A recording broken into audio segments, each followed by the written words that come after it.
Arithmetic means. Arithmetic means are the terms that lie between two non-consecutive terms of an arithmetic sequence. Example, in the arithmetic sequence 6, 10, 14, 18, we can observe that 10 and 14 are terms between 6 and 18.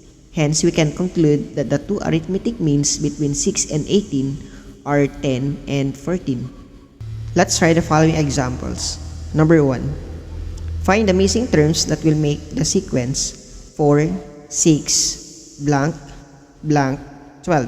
Arithmetic. Okay, so we have 4, 6, blank, blank, 12. Okay, so first, let's get their common difference. So 6 minus 4 is 2. And then using the common difference, let's add this one to the second term to get the third term. So 6 plus 2, that is 8. 8 plus 2, that is 10. Okay, so the arithmetic means between 6 and 12 are 8 and 10. Number 2. Find for arithmetic means between 5 and 25. So we have 5, blank, blank, blank, blank, 25. Okay, so here, since the second term is not given, let's solve first for d using the formula a sub n is equal to a sub 1 plus the quantity n minus 1 times d, or the nth term of the arithmetic sequence, where a sub n is 25. The first term is 5 plus n is the number of terms in the sequence. So we have 1, 2, 3, 4, 5, 6 minus 1 times d. So 25 is equal to 5 plus 6 minus 1 is 5 times d. So let's move to the other side. So that's 25 minus 5 is equal to 5d. 25 minus 5 is 20 is equal to 5d. Let's divide both sides by 5. So now d is equal to 20 over 5, that is 4. Using the common difference 4, let's add 4 to 5 to get the second term. So 5 plus 4, that is 9. 9 plus 4 is 13, plus 4 is 17, and plus 4 is 21. So the missing terms are 9, 13, 17, and 21. And number 3. The fourth term of an arithmetic sequence is 80 and the 12th term is 32.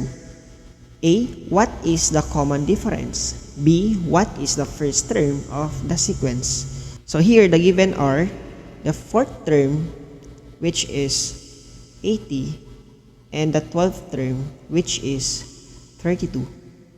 Okay, so let's manipulate this one. Let's convert a sub 4 to a sub 1 by subtracting 4 by 3. So here we have a sub 1 is equal to 80. Same way, 12 subtracted to 3 is 9. So a sub 9 is 32. Let's use the nth term formula. A sub n is equal to a sub 1 plus n minus 1 times d. A sub n, we'll be using this one. 32 is equal to a sub 1 is 80 plus n here is 9 minus 1 times d. Okay, so 32 is equal to 80 plus 8d. Let's move this one. So that is 32 minus 80 is equal to 8d. So 32 minus 80 is negative 48. It's equal to 8d.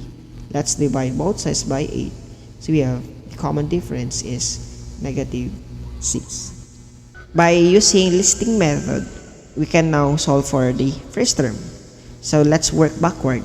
Since the fourth term is 80, so let's subtract 80 by negative 6.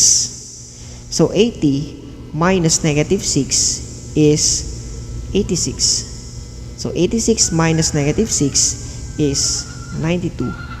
92 minus negative 6 is 98.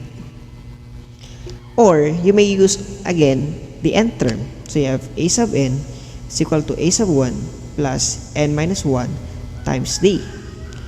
A sub n is, let's use a sub 4. So that's 480.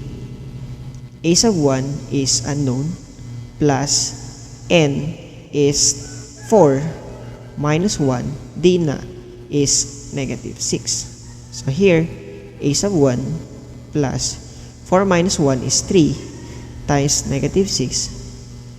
So here, a sub 1, so 3 times negative 6 is negative 18. Okay, so let's move this one to the other side. So that is 80 plus 18 is equal to a sub 1. Or that is a sub 1 is equal to 98. Okay, that ends our discussion on arithmetic means. If you have questions, just comment down below and I'll answer your questions later on.